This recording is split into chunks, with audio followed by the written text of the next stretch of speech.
Hi, I'm Charles with AniCap. This is part 3 of my recap for the anime The Last Summoner. Parts 1 and 2 are in the description below. We are almost at 300,000 subscribers, so please consider subscribing. The story continues just after Aji has cooked a meal for his friends. He explains that he has been alone from a young age and needed to learn how to cook. When Aji was just 5 years old, his father disappeared, and months later, his mother would too. Dora reminds him that he is not alone anymore, and Miao would like to know a bit more about Dora. Dora reveals that she is 3 million years old, but does not have many memories. Any memories she does have are very hazy, and recalling them too much hurts her head. However, Stan explains that he has done a scan on Dora, and her memories have not been lost, they have been sealed away. They wonder how to lift the seal, and we see that Dora loves how dramatic it is. The group arrives at the stone forest, and Stan detects a hidden entrance nearby. They find a once thriving village that Stan says was wiped off the map 10 years ago. Anyone that has entered the village since has disappeared. Aji spots a sea of red flowers nearby, and he determines they are red spider lilies. They wonder if this is really the Destroyer's hideout, and Stan states that he can only detect a single weak source of fluctuating spiritual power. They must hide as Miao senses someone, but the man seems quite normal. Dora is eager for revenge, but Aji reminds her to remain calm. Stan can't do a scan with no signal, but the man just seems like an ordinary farmer.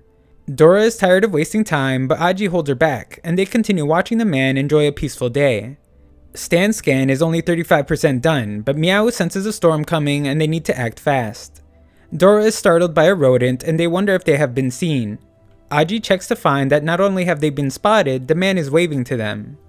The man says that he hasn't had any visitors in some time, and Aji tells him that they are there to do some field work for school.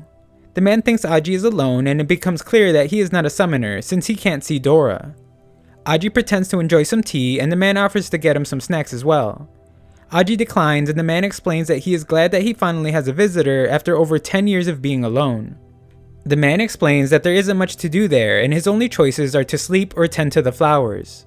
He states that years ago, villagers could never grow anything there, and a young girl always dreamed of growing flowers over the field of rocks. She tried for years to make it happen, and when she died, the man decided to take on her wish. He is unsure of why, but after she passed, the flowers began to grow, and he has been doing it for 10 years. Stan's scan is 99% complete, but it's too late, the storm has arrived. Aji thinks they should run for cover, but the man is no longer responding. He mumbles to himself about the flowers, and loses control when they are being hit by gusts of wind. Stan is shocked by the results of the scan, but doesn't have time to explain, and cries out that they must rush to kill the man. However, they are far too late, and the man's body begins to transform. The man begs for help for a moment, but realizes that it's too late, and reveals that his other self is here. Aji remembers this foe named Ruthless from the night of the battle. Aji is barely able to defend himself, and Miao's attacks do nothing to the man's thick skin. Attacks from normal weapons are useless, but Dora says she has a plan. She needs some time to summon it though, and asks her friends to protect them for a moment. Miao does well to use her speed and evade attacks, but Stan worries about what will happen if she is hit. Just then, Ruthless manages to grab her, throwing her into the ground and dealing serious damage. It's Stan's turn to hold back Ruthless, and he states that he can buy them 3 minutes. However, if he dies, he wants all his anime and figures to be brought to his grave. Stan begins an analysis only to be attacked. However, Stan proves to be pretty fast as well, and his scan reveals that Ruthless shows very severe trauma in his brain. Stan is actually using holographic projection to evade attacks, and explains that Ruthless is the prime suspect in at least a dozen large-scale terrorist attacks. Ruthless has had enough though, and releases a power that forces Aji to protect Stan. Aji notices all the skeletons underneath the flowers, and now knows what happened to the villagers. Ruthless isn't done with his attack though, but that's okay because Aji has finished the summoning. Dora asks Aji if he can feel the powerful surge of energy flowing through him, and explains that she is sharing every bit of knowledge she has about all the weapons available to him. Aji no longer has to think about anything and can now simply attack. He attacks with his subconscious and uses intuition to destroy parts of Ruthless's skin. An attack on Ruthless's core weakens him, but it's not enough, and Aji summons Thor's hammer to finish Ruthless off for good.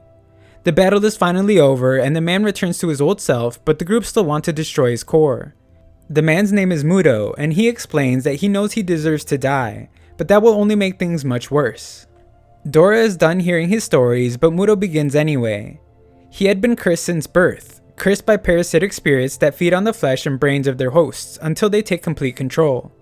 His mother died giving birth to him, and his father then took his own life.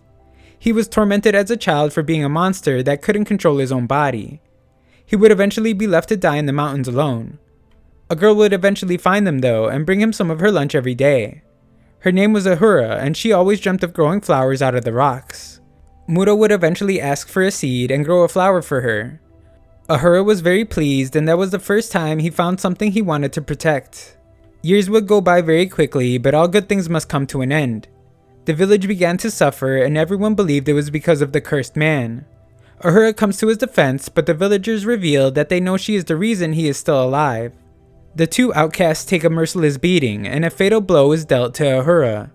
With the one he wanted to protect most dead in his arms, Muro transforms into a true monster. The parasite and the anger that had been building in him for years instantly took over. The entire village was destroyed, much blood had been spilled, and Ruthless cried out for Ahura. He takes responsibility for Ahura's death and desperately wants to die, but explains that he must keep the spirit from escaping. He reveals that what lies in his chest is not a core, but a seal. Just then, Stan detects unprecedented spiritual power levels, and the man loses control once again. Elsewhere, the leader of the Destroyers is able to sense that Muro is in trouble and decides they must gather the other members. They pity whoever is attempting to fight Muro and remember when they first met him.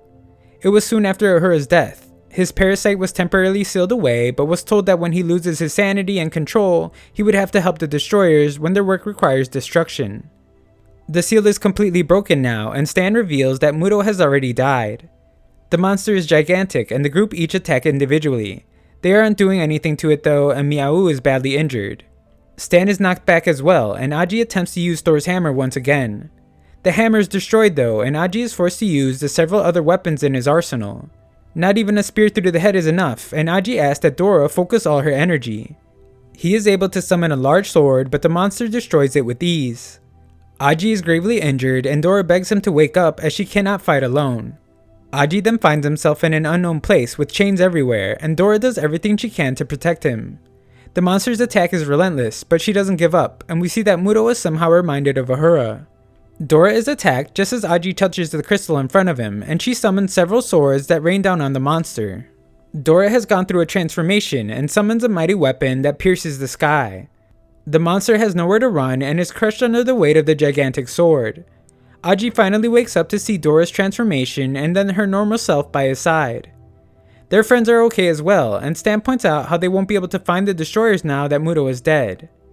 Aji points out that they won't have to though, since the Destroyers will surely be hunting them now.